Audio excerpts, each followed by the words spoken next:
Hello and welcome to CoreTV News on the Hour. I am Omotayo Alo. Senate President Bukola Saraki has inaugurated the first 7 of the recently constituted standing committees of the upper legislative chamber. The committees include Committee on Appropriation, Banking, Insurance and Other Financial Services, INEC, National Security and Intelligence Communications and ICT, as well as Public Accounts. Senator Saraki used the opportunity to charge the leaders and members of the committees to uphold the highest ethical standard in discharging their duties. He also warned members of the committee that sanctions will be meted out to those found culpable. Regular attendance to meetings cannot be overemphasized. The leadership of all Senate committees must take care to run an inclusive structure and avoid a situation where the impression is made that the affairs of the committee has become a one-man or two-man show. This Senate will not tolerate this. This is not in line with our legislative agenda. This is not in line with the spirit of the 8th Senate. And I want to make it clear that we must work and depart from this. The 8th Senate expect that committees will treat all their bills and reports referred to expeditiously, especially those related to our legislative agenda. The same applies to all our oversight reports. Today, for example, the Senate President, towards the end of the session, I think at the beginning, read the letter conveying from His Excellency the President the 2015 Supplementary Appropriation Bill. And in order to give this bill accelerated consideration, the 2 relevant committees, most relevant in handling this Supplementary Appropriation Bill, are among the first 7 that are going to be inaugurated. These committees are the Appropriations Committee and the Finance Committee. This is to ensure that we give accelerated consideration to Mr. President's supplementary bill.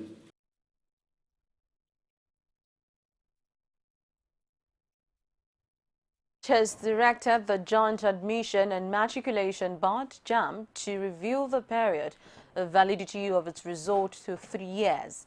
The resolution is a fallout of a motion raised by Senator representing Gombe South, Joshua Lidani, on the new admission policy of the tertiary examination body.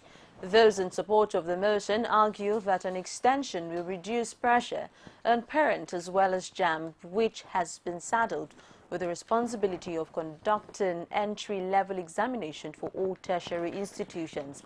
The motion was later referred to the Senate Committee on Education. Senator Oluremi Tinubu had caused a mild stare when she sought to second the motion on the World Bank loan from the seat meant for the Deputy Senate President, A.K. Ekweremadu.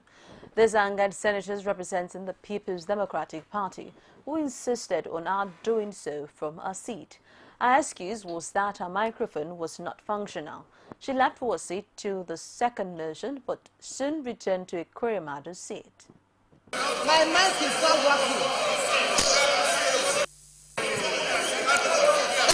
Mr. President, if you don't mind me, I will carry the season. It's all right. Point of order. Point of order. Which kind of person be this? Are you a leader? You are there. No, what?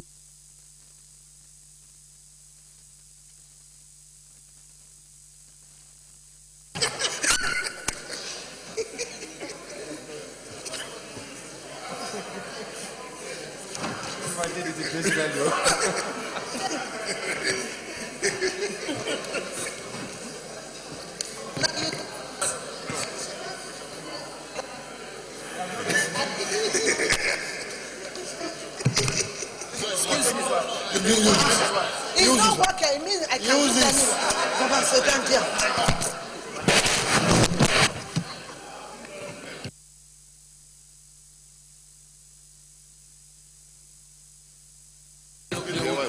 Okay, thank you very much. Can I do it from there?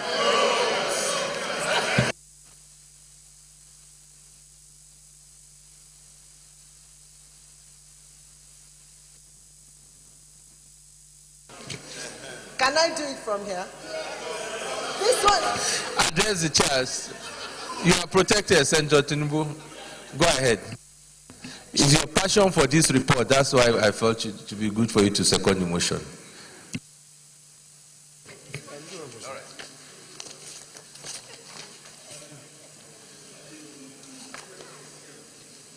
Mr. President, distinguished colleagues, I rise to second that the motion of the report of the Ad hoc Committee on Local and Foreign Debts, approval of Lagos State Development Policy Operation 2, DPO2, loan of US $200 million to be approved by the Senate. Thank you.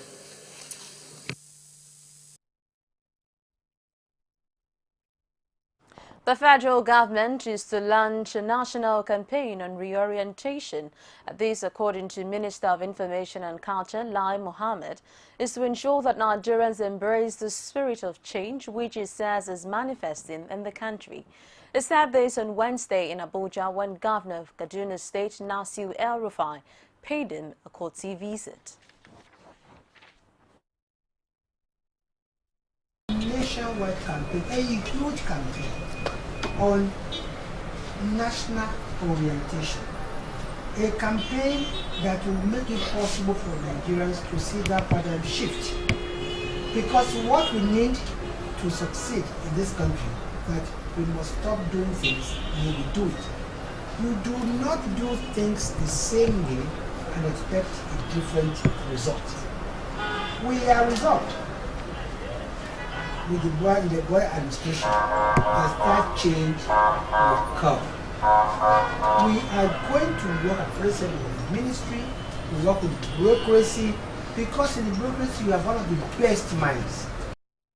Today, by the grace of God, we have an experienced information manager, a dogged fighter, a dedicated nationalist, and person committed to the advancement of the interest of Nigeria as your minister. So I came to greet my brother and congratulate you for perhaps getting one of the best ministers we have ever had.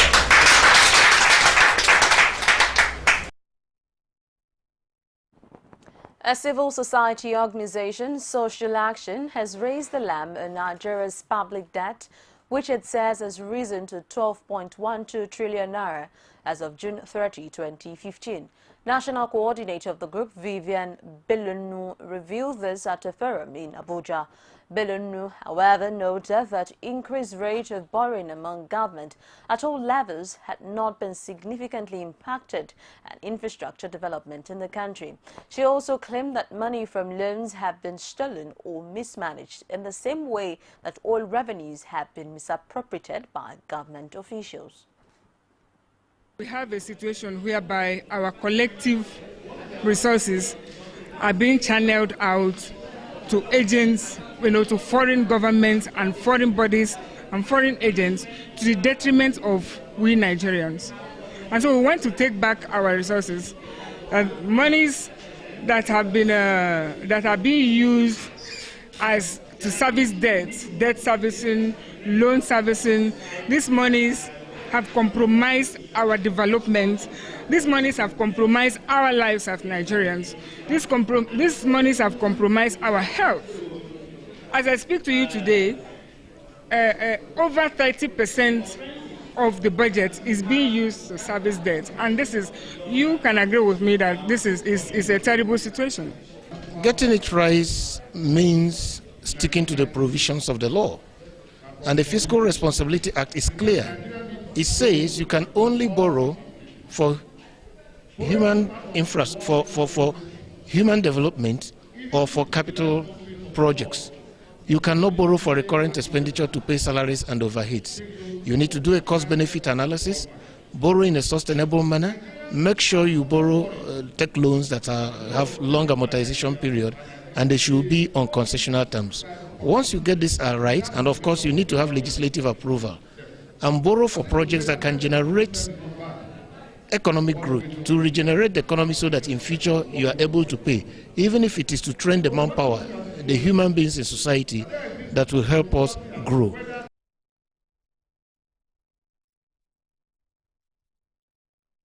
Join us after this break for more stories.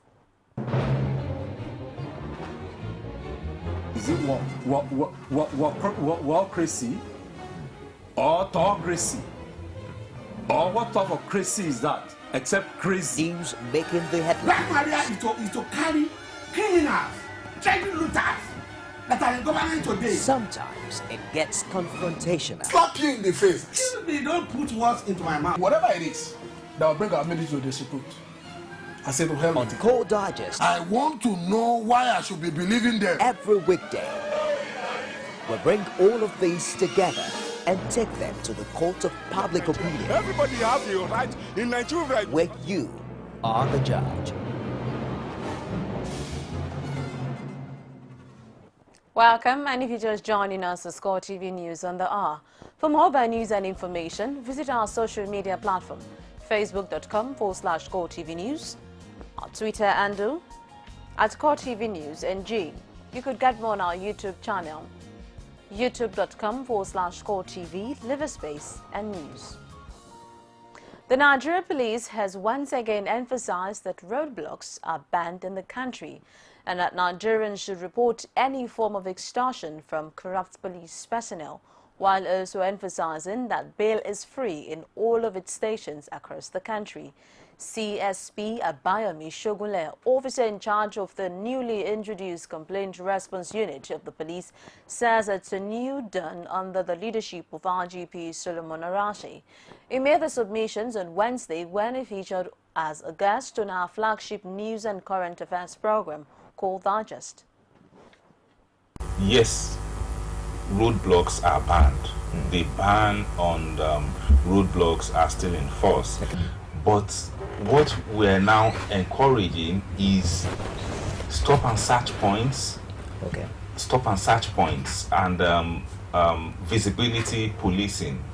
And you are going to see police officers flagging a vehicle down to carry out a search on the vehicle or on the persons in the vehicle. Those are allowed, and those are the only things they are going to be doing. The moment it turns to requesting for money, then that is outside the responsibility. You know, in the past, yes, we had it clearly written in police stations, bail is free. But if something to the contrary happens, who will you report to? Probably nobody. But the game changer here, and the difference is this CRU and the information the different platform provided. So I think I will encourage members of the public to lay their complaints, and we'll definitely look into it. These are the numbers, and we have 0805 700 001 and 0805 700 002. Those two numbers are strictly for phone calls. We are not going to take text messages on those ones. Then the one for text messaging and WhatsApp is 0805 700 0003. Then we also have a Twitter handle, which is @policeng_CRU. Then there's also a Facebook page, which is www.facebook.com/npfcomplaint. facebook.com/npfcomplaint. The Peace and Reconciliatory Committee in the Plateau State House of Assembly has blamed stakeholders and those described as war merchants in the state for the prolonged communal crisis that the state has suffered for over 14 years. Plateau State correspondent has details. The Ad hoc Peace and Reconciliation Committee that was set up over 5 months ago to look into the communal crisis which has given Plateau State an unpleasant and undesirable image in the nation for over 14 years alleges an undertone influence from their community leaders. Unwillingness of parties to commit to peace path. The Bureau, House of Fulani and other tribal leaders who are representative in the peace process in Plateau State are not willing to resolve their differences. That there is a complete absence of commitment on the part of the traditional rulers, the Arabs, and on the part of the Christian, Muslim, political and youth leaders to end the crisis. Which means, to say political, it means including you and I, Mr. Speaker, that animosity and profit, there are profit derivable by some of them, be it traditional rulers, Arabs, religious leaders. Some people are conflict entrepreneurs within and outside the affected local government areas. This is largely responsible for the breaking down of peace pact, an agreement signed by parties in the past. While submitting the recommendations of the Peace Committee, the Deputy Speaker called for the overhauling of the Special Task Force, which is a military body sent to maintain law and order in the troubled state. The entire restructuring of the entire STL command, now known as Operation Safe Haven, in all the affected local governments, because some of them have stayed there for long, including the police, Mr. Speaker, and there is issue of mutual distrust among them. So we are not saying that STL should go away, but they should be restructured. Their command in all the affected local government should be restructured.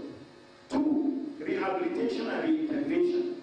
That there is an urgent need for government and its development partners, which we commend the development partners, to rehabilitate and reintegrate all persons affected by the crisis, particularly the internally displaced persons, who are in various camps and houses.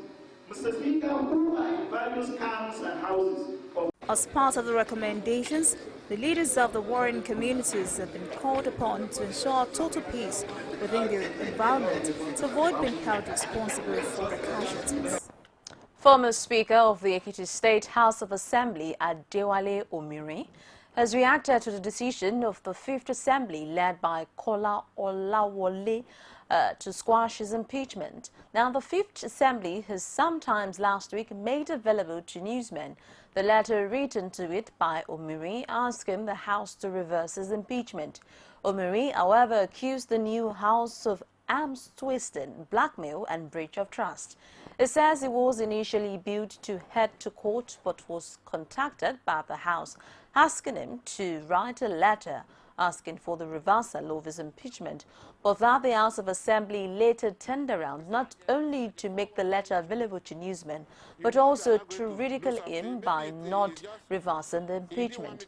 Omiri fingers the governor of Ekiti State, Ayodele Fayose, as the mastermind behind the whole issue.